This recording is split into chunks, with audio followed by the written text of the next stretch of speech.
here. Bravo, that was really beautiful. I was seeing that on TV. It's great, it looks great, and both of you are wonderful. So, Anna, it's a big return for you at the Met. And how's it for you? I remember that after my children, every time it was a bit scary for me, but at the same time it was a big joy. How do you feel? Exactly the same like you just said. It was a bit scary, but I'm happy to be back singing. And we are happy too. Piotr, 2 nights ago you were Lenski in Tchaikovsky, Eugen Onegin. So you sang in Russian. 2 days after you have to sing in Italian. Of course you've done it in the fall, but how is it for you to play this character? You know, Lenski and Edgardo, it's pretty similar, you know, it's not a big difference. Both are just young lovers, they have trouble in love, you know, that's really almost the same, just the language is different. The language is very different, yes, you have to adapt, and how do you adapt your voice, actually, to you know, I have to forget Lenski for 2 days, and it works like this. Okay. It's a big changing, because Edgardo is higher. And you have to find some Italianita in the voice, you know, but it works, you know. I sung enough Edgardo's to Lenski's to make... To switch in a short time. Okay, Anna, congratulations on your baby boy. Thank you. Having a child is a big change in life. How does it affect your way of leading your career from now on? I think I have something very, very important in my life right now, besides my career. Yes, yes, yes. Very good. Piotr, you made your Met debut 2 years ago, I think. Yes, 2006, yes. Rigoletto. But it was in the role of Edgardo that last October that you really announced yourself as a big Met artist. What do you love about playing this character of Edgardo? You know, it's very complex. It's very it's unusual for every tenor. You know, Duke in Rigoletto is a very flat person, and Edgardo, he lives and makes so many different things on the stage and different characters. You know, from a loving scene like our first scene to really dramatic last scene, and it's really a huge. It's a complete travel. It's very big travel through the evening. And in the next act, you have a very intense confrontation with your brother. For me, it's my favorite scene in the opera. Agree. So for you too? I think this is really one of the strongest scenes in the opera, and it's a very, very important scene. Yeah, and do you like to play with Mariusz? I just love him. I enjoyed this so much, and I think you will see this in the next act. As much as I did. Okay. Piotr. Now, I don't know if I can ask this question, because it's your first HD live transmission. How do you deal with it? I try not think about, you know. I did a couple of DVD productions, and but it's completely different thing. Because it's live. Yes, and many people in Poland, in my country, didn't know it. They really By the didn't know way, it. can you say a word to them? Pozdrowienia dla polskich fanów opery, szczególnie w Krakowie. Thank you very much, both of you. And no, you can go to your dressing rooms. Thank you. And prepare for the rest of the show. Thank you. Thank you. Now I'm going to find Paul Mask, the Met's assistant technical director, who is in charge today. He's maybe waiting for us a little further. There is a big change at the moment on stage.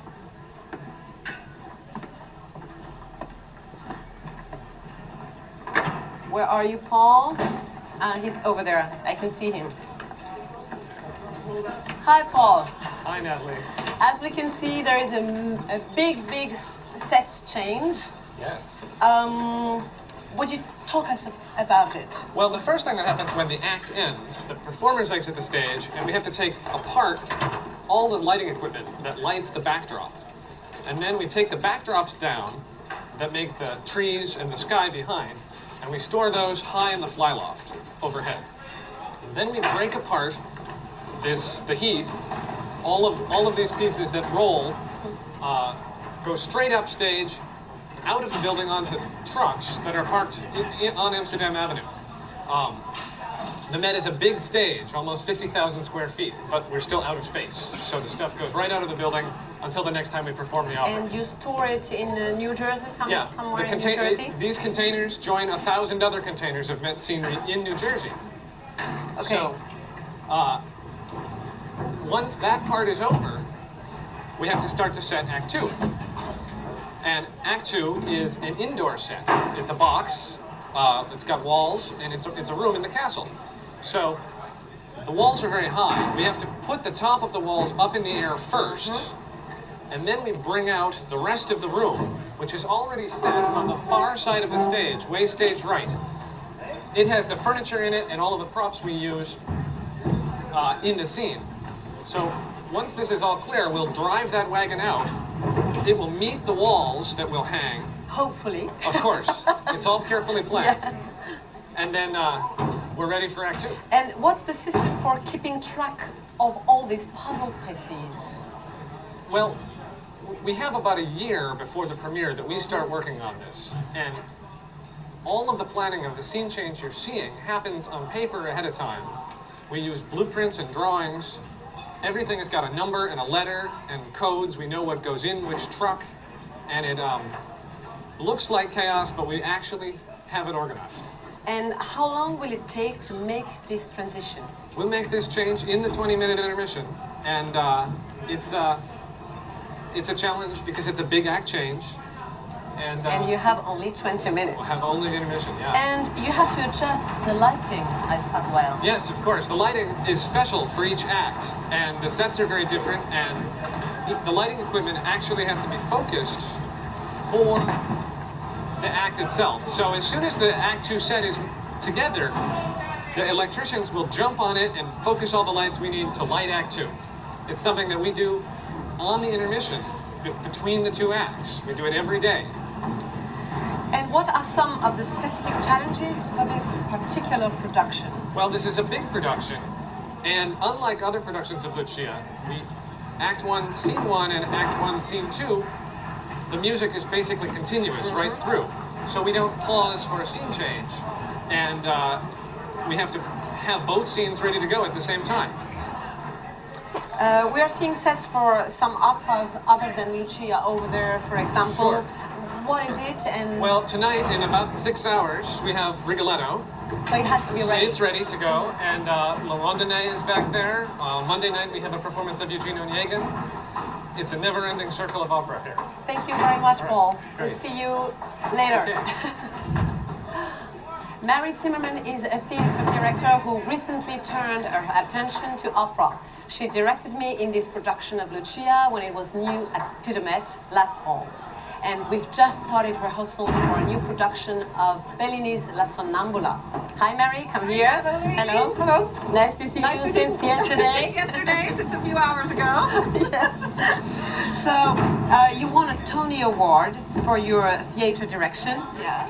What attracts you to opera? Don't tell me the music. It's partly the music. I think it's the challenge of it. How to make it real and plausible and alive and as engaged as theater while they're singing, while the body is so occupied with singing and producing the sound. And the scale of it also is a challenge and is a beautiful thing. Designers like to really work for opera because it seems sort of limitless what you can do. And for example, for this production, you went to Scotland. I did. And have you seen a ghost? I did not see a ghost. But the tree branches that you see in the act curtains are photographs that our set designer Dan Osling took lying on the road in Scotland. We would get out of the car. And the green room that you're about to see next is from the Culzean Castle, which we actually broke into. I visited too. Yes, it's a beautiful castle. It is beautiful, with beautiful grounds that were very inspiring as well. And then there's a staircase in the third act, which is also something that we saw in Scotland. And then Scotland is very interested in ghosts and very ghostly oriented. Yeah, speaking of ghosts, let's speak about your idea of putting a ghost in this production. Well, in the original novel, in the Walter Scott novel, the ghosts are absolutely real. The reader sees them even when other characters aren't there, they are described. And sometimes I think they're taken just as a sign of her madness even before the story starts. And I thought it's more interesting that she's not crazy when it starts and that there's a further journey for her to go. For me, the ghosts are the sort of spirit of revenge that haunts the grounds of Ravenswood.